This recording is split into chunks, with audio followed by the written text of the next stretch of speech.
Swing trading क्या होती है? स्विंग ट्रेडिंग की रणनीतियां। स्टॉक मार्केट में कई तरह से ट्रेडिंग की जा सकती है, जैसे कि इंट्राडे ट्रेडिंग, में ट्रेडिंग, स्विंग ट्रेडिंग आदि। अलग अलग ट्रेडर्स की अपनी खुद की एक स्टाइल होती है जिसके अनुसार वे ट्रेड करते हैं। किसी को इंट्राडे करना पसंद है तो किसी की स्विंग ट्रेडिंग। लेकिन आज इस आर्टिकल में हम केवल स्विंग ट्रेडिंग के ऊपर विस्तार से बात करने वाले हैं। इसे सही से पूरा पढ़ने के बाद आप अधिक कॉन्फिडेंट महसूस करेंगे। आर्टिकल में हम सभी पॉइंट्स को कवर करेंगे, जिसमें कि शामिल होगा स्विंग ट्रेडिंग क्या होती है, व्हाट इज स्विंग ट्रेडिंग कैसे काम करती है और स्विंग ट्रेडिंग के फायदे और नुकसान। स्विंग ट्रेडिंग करने के एक ऐसी तकनीक होती है जिसमें ट्रेडर्स अपनी पोजीशन को एक दिन से ज्यादा होल्ड करते हैं। ये पोजीशन होल्ड करने का समय 2 दिन, सप्ताह भर या कुछ महीनों के लिए भी हो सकता है। अगर बिल्कुल आसान भाषा में बात करें तो यदि आज आपने शेयर खरीदे हैं तो आज आप उन्हें नहीं बेचेंगे, बल्कि कम से कम रात भर के लिए होल्ड करेंगे, जिसे आप अगले दिन या कुछ दिनों बाद बेच सकते हैं। इस प्रकार स्विंग ट्रेडिंग किसी शेयर की शॉर्ट टर्म मूवमेंट का फायदा उठाने के लिए की जाती है। स्विंग इंट्राडे ट्रेडिंग में शेयर जिस दिन खरीदे जाते हैं उसी दिन बेच भी दिए जाते हैं, इसलिए आपको इंट्राडे ट्रेडिंग और स्विंग ट्रेडिंग में कंफ्यूज नहीं होना है। स्विंग ट्रेडिंग डिलीवरी का एक छोटा रूप है जिसमें कि एक छोटी अवधि के लिए ट्रेडिंग की जाती है।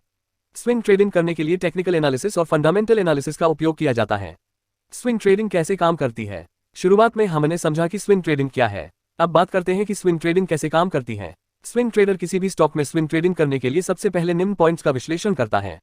मार्केट ट्रेंड, स्टॉक की कीमत में उतार चढ़ाव, ट्रेडिंग चार्ट पैटर्न। इन सब के अलावा ट्रेडर यदि आवश्यकता हो तो स्टॉक फंडामेंटल एनालिसिस भी करता है।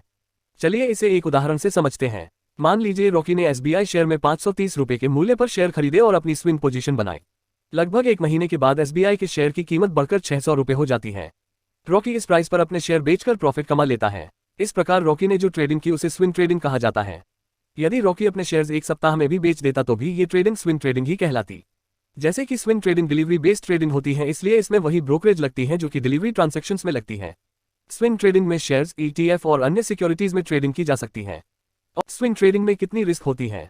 जहां पर भी बात शॉर्ट टर्म ट्रेडिंग की आती है वहां रिस्क जरूर होती है।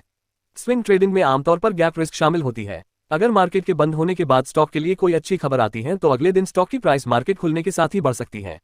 वही अगर इसका उल्टा होता है, यानी कि मार्केट के बंद होने के बाद कोई बुरी खबर आती है, तो इस स्थिति में मार्केट खुलने के साथ ही स्टॉक की प्राइस में भारी गैप डाउन देखने को मिल सकता है। इस प्रकार की रिस्क को ओवरनाइट रिस्क भी कहा जाता है। स्विंग ट्रेडिंग की रणनीतियां, स्विंग ट्रेडिंग स्ट्रैटेजीज। आमतौर पर एक बढ़िया स्विंग ट्रेडिंग सेटअप में अपेक्षित लाभ 5-10% होता है। यह किसी ट्रेडर के लिए ज्यादा तो किसी के लिए कम भी हो सकता है। यदि आप स्विंग ट्रेडिंग से 7-8% का प्रॉफिट देख रहे हैं तो उसके लिए 2 से 3% का स्टॉप लॉस भी होना चाहिए। स्टॉप लॉस वो प्राइस होती है जिसके नीचे स्टॉक प्राइस जाने पर लॉस बुक करके निकल जाना होता है। स्टॉप लॉस नुकसान को कम करने के लिए प्रयोग किया जाता है। स्विंग ट्रेडिंग करने के लिए उपयोग की जाने वाली कुछ रणनीतियों निम्न प्रकार हैं। सपोर्ट और रेजिस्टेंस ट्रिगर्स का इस्तेमाल स्विंग ट्रेडिंग के अलावा अन्य सभी ट्रेडिंग में भी किया जाता है।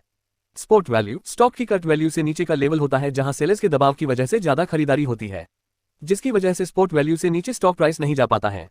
स्विंग ट्रेडिंग इंडिकेटर्स, इसमें स्विंग ट्रेडर सपोर्ट लाइन के नीचे एक स्टॉप लॉस लगाता है।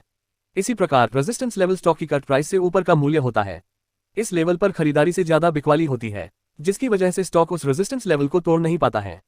चैनल ट्रेडिंग, इस इंडिकेटर का उपयोग तब किया जाता है जब ट्रेडर ट्रेंड के साथ में स्विंग ट्रेडिंग करना चाहता है। स्विंग ट्रेडिंग में एक चैनल ट्रेंड मंदी, बेरिश या तेजी बुलिश के आसपास होता है। जब स्टॉक प्राइस चैनल की टॉप लाइन से उछलती है तब इसमें पोजीशन ली जाती है। इन दोनों तकनीक के अलावा मूविंग एवरेज और मूविंग एवरेज क्रॉसओवर जैसी रणनीति भी प्रयोग की जाती है।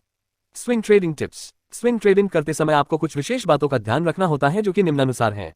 अगर देखा जाए तो स्विंग ट्रेडिंग में मार्केट की खबरें बहुत अधिक प्रभाव नहीं डाल पाती। ज्यादातर मार्केट खबरें स्टॉक पर बस शॉर्ट टर्म के लिए प्रभाव डालती हैं। स्विंग ट्रेडिंग करने से पहले चार्ट का सही से विश्लेषण करें, क्योंकि कम अवधि में शेयर अधिकतर समय अपने चार्ट पैटर्न को फॉलो करता है। हमेशा प्राइस एक्शन पर नजर रखें। स्टॉक में अच्छा वॉल्यूम होना चाहिए, मतलब कि शेयर में खरीदे और बेचे जाने वाले शेयर्स की संख्या ज्यादा होनी चाहिए। स्विंग ट्रेडिंग में बिल्कुल छोटी कंपनियों में ट्रेड करने से बचना चाहिए। एक निश्चित स्टॉप लॉस जरूर रखें और उसे फॉलो भी करें। होल्डिंग पीरियड के दौरान कंपनी की घोषणाओं पर जरूर नजर डालें। जो एक्शन निश्चित तौर पर होने वाला है उसका इंपैक्ट उस शेयर पर क्या होने वाला है जरूर समझें, जैसे कि कंपनी के द्वारा तिमाही नतीजों की घोषणा। इन सबके अतिरिक्त भी कई स्विंग ट्रेडिंग टिप्स होती हैं जो कि एक ट्रेडर अनुभव के आधार पर ही सीखता है। स्विंग ट्रेडिंग के फायदे और नुकसान। सबसे पहले स्विंग ट्रेडिंग के फायदे के बारे में बात करते हैं।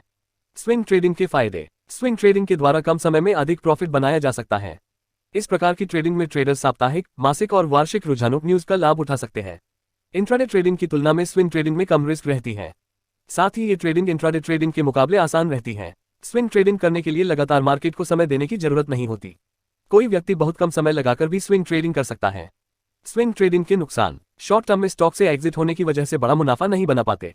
स्टॉक को लेकर नियमित रूप से अपडेट रहना पड़ता है। स्विंग ट्रेडिंग में ओवरनाइट रिस्क शामिल होती है। स्विंग ट्रेडिंग में फंडामेंटल और टेक्निकल दोनों प्रकार के ज्ञान की आवश्यकता होती है।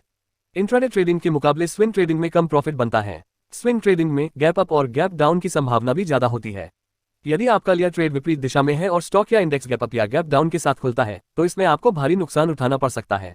यहाँ स्टॉप लॉस भी सुरक्षा प्रदान करने में सक्षम नहीं होते। निष्कर्ष, स्टॉक मार्केट में किसी भी प्रकार की ट्रेडिंग क्यों न हो, उसमें रिस्क अवश्य होता है। हालांकि कुछ में ये ज्यादा तो कुछ में कम होता है। इसलिए किसी ट्रेडर को सिर्फ वही ट्रेडिंग करनी चाहिए जिसमें वो होने वाली रिस्क आसानी से उठा सके। कभी भी बिना सोचे समझे आपको ट्रेडिंग नहीं करनी चाहिए, क्योंकि इस प्रकार की ट्रेडिंग को सट्टाबाजी कहा जा सकता है। इसलिए सबसे पहले सीखें और फिर ट्रेडिंग करने के ऊपर ध्यान दें। स्विंग ट्रेडिंग कितने दिनों के लिए किया जाता है? स्विंग ट्रेडिंग एक दिन से ज्यादा के लिए होती है। ये सप्ताह से लेकर महीनों तक भी हो सकती है। इंट्राडे ट्रेडिंग और स्विंग ट्रेडिंग में क्या अंतर होता है? इंट्राडे में बाय और सेल के सौदे सिर्फ एक ही दिन में किए जाते हैं, जबकि स्विंग ट्रेडिंग में शेयर या सिक्योरिटी में पोजीशन एक दिन से ज्यादा समय के लिए ली जाती है। स्विंग ट्रेडिंग करते समय कौन सा सेगमेंट सेलेक्ट करना चाहिए? स्विंग ट्रेडिंग में शेयर डिलीवरी बेस्ड खरीदे जाते हैं, इसलिए इसमें आपको डिलीवरी या सीएनसी विकल्प चुनना होता है। स्विंग ट्रेडिंग कैसे काम करती है? स्विंग ट्रेडिंग में ऐसे ट्रेड किए जाते हैं जो कुछ दिनों से लेकर कई महीनों तक चल सकते हैं। इससे शेयर की कीमतों में प्रत्याशित बदलाव से लाभ प्राप्त किया जा सकता है।